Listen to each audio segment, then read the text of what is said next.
Welcome back to Hardball. President Obama took an opportunity to pass judgment on his own record. In an interview with Charlie Rose on CBS, the president spoke about where he's fallen short during his first term in office.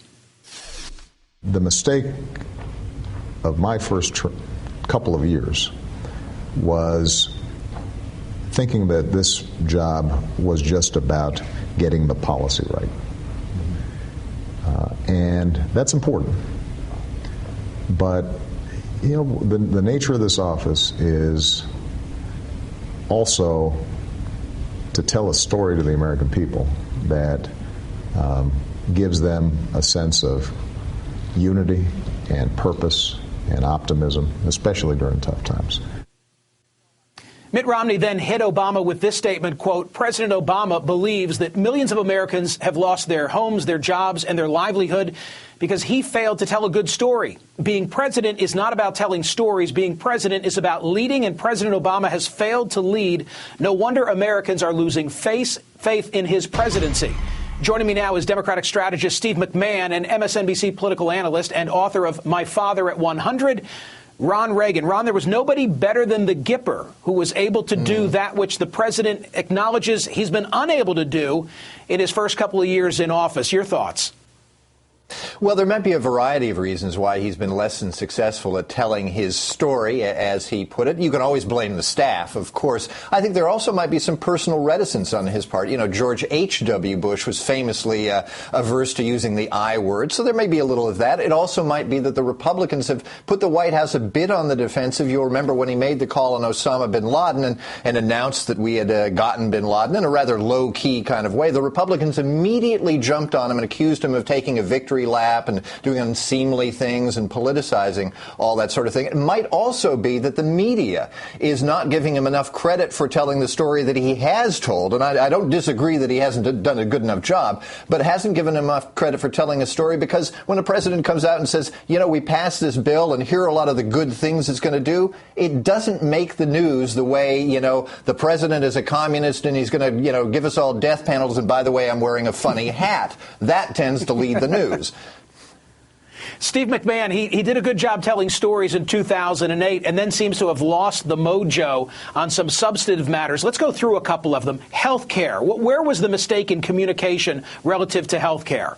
Well, I think the Republicans got out there and framed it pretty effectively, pretty quickly. And what the administration didn't do quite as well is explain to the American people all the benefits of health care reform. And frankly, one of the other things that they probably should have done is explained how health care reform is actually partly about health care reform, but it's also partly getting America on a better track financially and economically, because health care costs were dragging down our economy, and our economy can't be strong and successful in the future if that were to continue. So one of the things that I think they didn't do enough of is connecting the dots, but they're starting to connect the dots now. They did a lot of telling people what they did. They didn't do quite as much telling people why they did it and why it was important and why it mattered to everyone. And I think that's a lesson. Ron Reagan, that, would you put the learns. auto bailout on this list of substantive matters Absolutely. where the president could be taking some credit and selling better?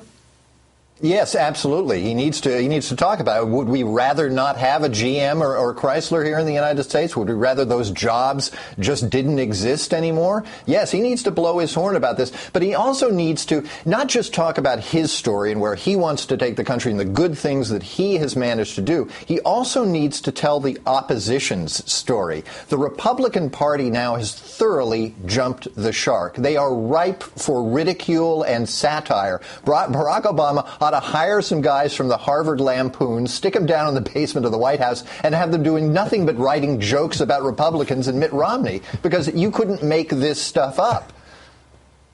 Steve McMahon, the president doesn't get credit for a tax cut that he was responsible for. I think another great example, I mentioned it here on Hardball a couple of nights ago, of where he's just not sold it. Well, he hasn't sold it. The Republicans are blocking it, and they don't seem to be paying a price at all. You're absolutely right. The economic things that he's done, to some degree, people are aware of, but they don't always have a positive impression of those things, because he hasn't been as effective as he'd like to be in telling the story about why those things matter. In Detroit, for instance, you know, they've got GM today and they've got an auto industry, and it's important for America to make things. People understand that. It's important for manufacturing jobs to be in this country and not just in China and India. People understand that. But connecting those dots is something that politicians, not just Barack Obama, but many politicians have trouble doing. They're very good at saying what they did. They're very bad at sometimes articulating why it matters to folks and why folks should care about it and appreciate it more. President Obama acknowledged his oratory prowess during the 2008 campaign and how things have changed since then. Watch. When I ran, everybody said, well, he can give a great speech, but can he actually, manage the job? And then in my first 2 years, I think the notion was, well, he's been juggling and managing a lot of stuff, but, where's the story that tells us where he's going? And I think that was a legitimate criticism. Ron Reagan, is part of the problem for the president that it's easier to control the message when you're the candidate? Everyone looks to you. But now when you're in office, you have portfolio. With portfolio come lots of surrogates, now both in the White House and outside the White House. And it's hard to manage the message. To some extent, that is correct, but you've got the bully pulpit also.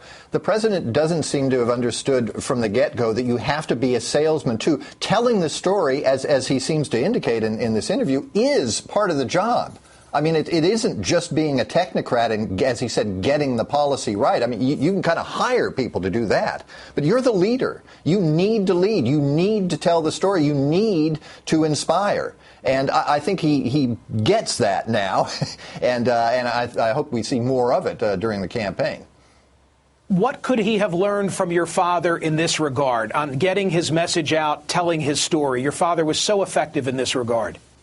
You have to be the salesman, and you have to keep being the salesman. Take the health care bill. You have to pre-sell it. You have to say, this is what we're going to do and this is why. Then you have to sell it while it's happening. Okay, this is what we're doing and why. But after the legislation passes, you can't stop. You have to continue telling people this is why it was a good idea, because the other side is going to be trying to undo it the whole time. So he hasn't been as aggressive as he needs to be in that regard. Hey, Steve McMahon, a quick final question, if I might. Is there a political downside to the president acknowledging to Charlie Rose that he's been ineffective in this regard? You heard the response from Mitt Romney. I actually don't think there is a political downside. There may be a political upside. One of the things you see with the president right now is his personal approval rating. The way people feel about him as a person is much higher, frankly, than his job approval rating. And one of the reasons is because of what you just saw.